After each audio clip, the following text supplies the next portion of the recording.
February is National Heart Month, and no offense to kale, but I think we might be missing something here.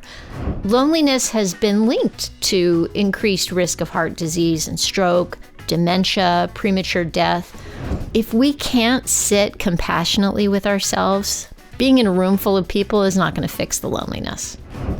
Welcome to Late Bloomer Living, the podcast where we're all about shaking up our ideas about what it means to grow older. I'm Yvonne Marchese, your resident age agitator and play instigator. Around here, we believe midlife is the perfect time to play, to reinvent, and bloom like you mean it. Let's go. Back to kale. Everybody likes kale, right? And cardio? Yeah, woo! Here's the thing, when we talk about heart health, we focus on numbers, blood pressure, the steps per day. Oh my gosh, if I don't bring my phone with me on a walk, I'm like, oh, I'm not getting credit for this walk. You know, your LDL, your HDL. Oh my gosh. What we don't talk about often enough, in my opinion, is the relational side of heart health, the psychological side, the identity side, because midlife is full of role shifts.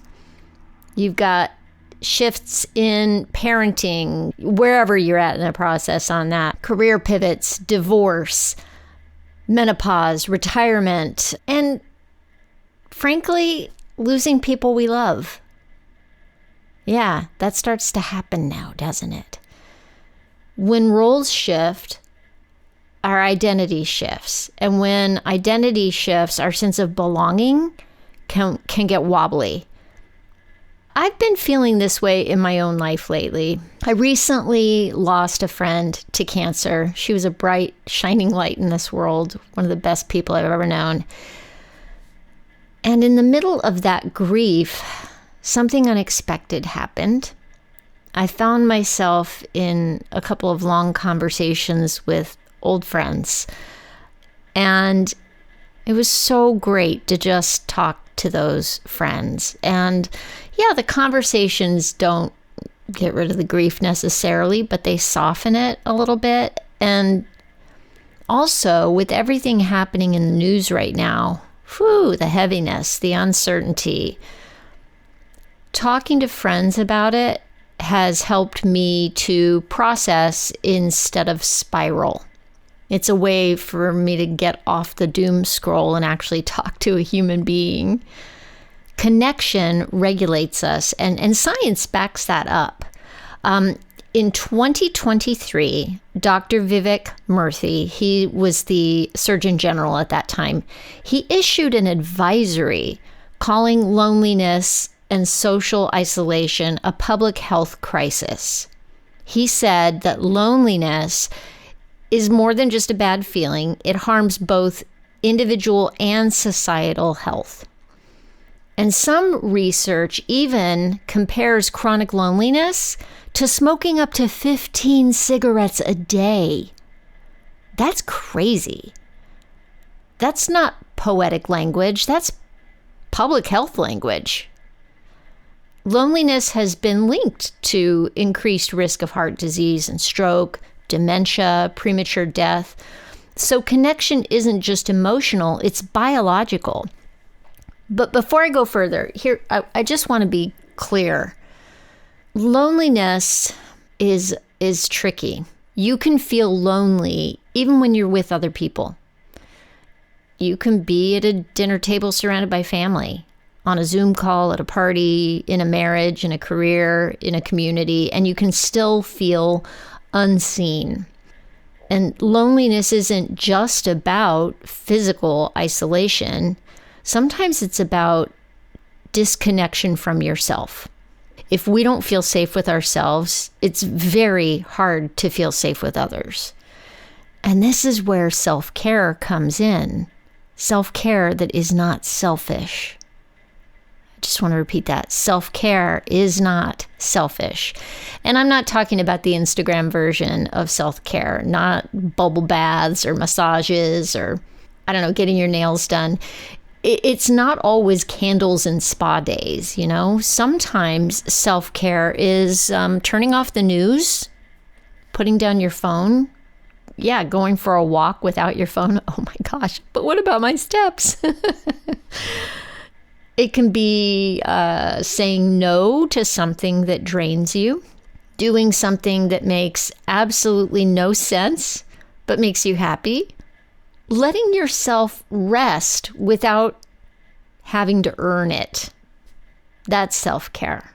It's asking what would actually nourish me right now. And here's one that gets me. This is big. Notice how you're talking to yourself. Are you supportive or are you critical? If you're like me, you probably have a very efficient inner critic. I can criticize myself faster than anyone else ever could. But would I talk to my best friend that way? No, never. Would I tell her she's behind or too old or too much or not enough? Of course not. And yet we say those things to ourselves over and over. And research in psychology shows that chronic self-criticism activates stress responses in the body. So if we're talking about heart health, maybe part of strengthening your heart is softening your inner voice. If we can learn to speak to ourselves with a little more kindness, what might that change? Not just emotionally, but physically. Okay, so that question is at the heart of Dr. Ellen Langer's work on the mind-body connection. Dr. Ellen Langer, she's a Harvard psychologist who has spent decades researching how our thoughts and interpretations influence physical outcomes for us. And she challenges the idea that mind and body are separate systems. She's not the only one doing this work. This is starting to become a known thing, this mind-body connection. Go look it up if you don't know anything about this. It's stunning. And she talks a lot about mindfulness, and her mindfulness, if you're like, I'm not meditating, don't tell me to meditate, I can't do that. She's not really talking about meditating. She's talking about actively noticing awareness. And sometimes that does mean slowing down, that's the taking the walk without your phone thing. It's about getting off autopilot is really what it is.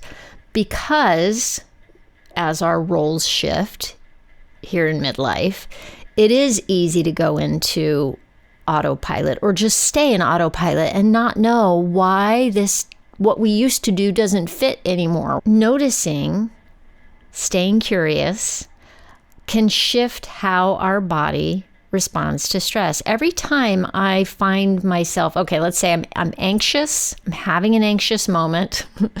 They happen a lot.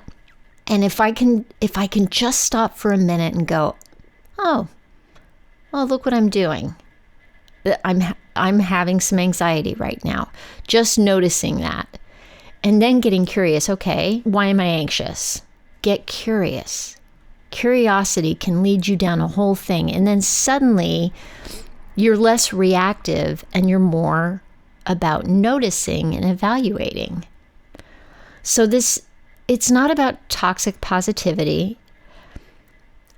If you can catch yourself in criticism of yourself or catastrophic daydreaming, which is what anxiety and worry is. It's thinking about the future and thinking something's going to go wrong. If you can pause and try again. Let's talk about the self-criticism part. If you could just tell yourself, hey, you're doing your best. Yeah, oh, I'm so sorry. Talk to your little sad person in there and say, I know this is hard. Or, hey, you're allowed to take up space here. Because if we can't sit compassionately with ourselves, being in a room full of people is not going to fix the loneliness. And from that place of self-connection, if you can find that and start to be kinder to yourself and more connected to yourself, it becomes easier then to reach outward. And yeah, connection becomes less desperate. Play becomes less performative. Community becomes more nourishing. Ooh, here's another bit of research that I think ties into this.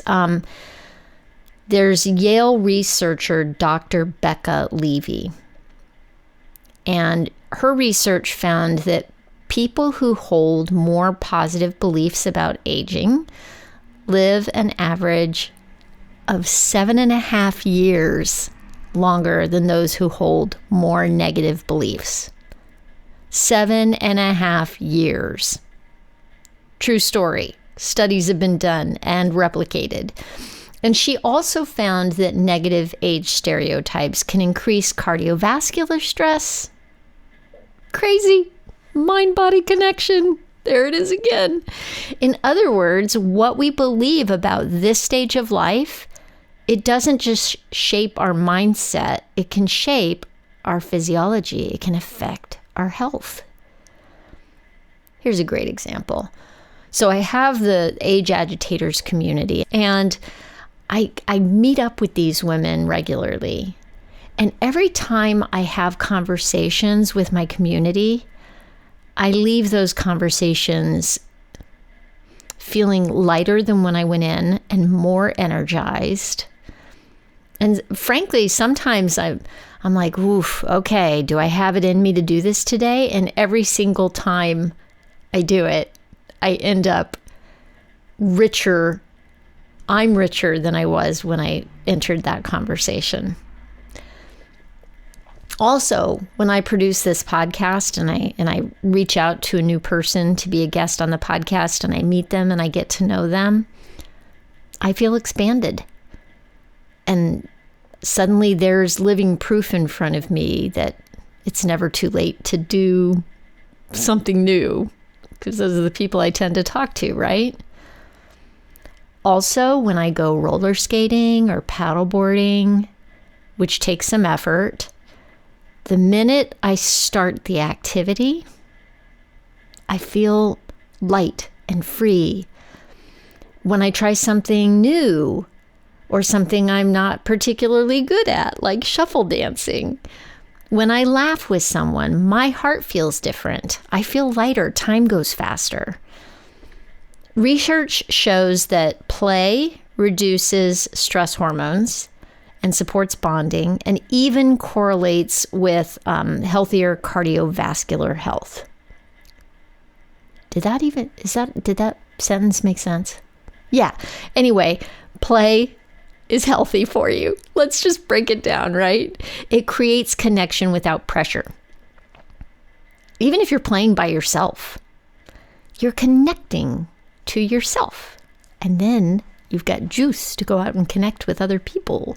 Even if you're an introvert. I am an introvert, believe it or not. Yeah, play gives us a sideways door back into belonging. So, maybe during National Heart Month, yeah, eat the kale, do the cardio, lift those weights, do all the things, but also call the friend. Grab some coffee with somebody. Join the class. Start a group. Say yes to the awkward invitation. Make room on your calendar for playtime. Whatever that is for you. Because strengthening your heart might not just be about beats per minute and blood pressure and all those things. It might be about who it beats beside. Who are you with? Who are you spending time with? And if you're thinking, okay, Yvonne, but how do I don't even know what I like to do to play anymore. All right. So I'm just going to say that's why I invented this thing called the Play Shop. That's why it exists. It's where we practice awkwardly and imperfectly and joyfully. And you can hop on the wait list any old time at latebloomerliving.com/play. No kale required. And come on in and join that. So those are my thoughts on National Heart Month. I'm wearing my heart sweater too today. I love this sweater. It makes me happy. And it's warm. I'll be back next week. Come on back. And in the meantime, bloom like you mean it, all right?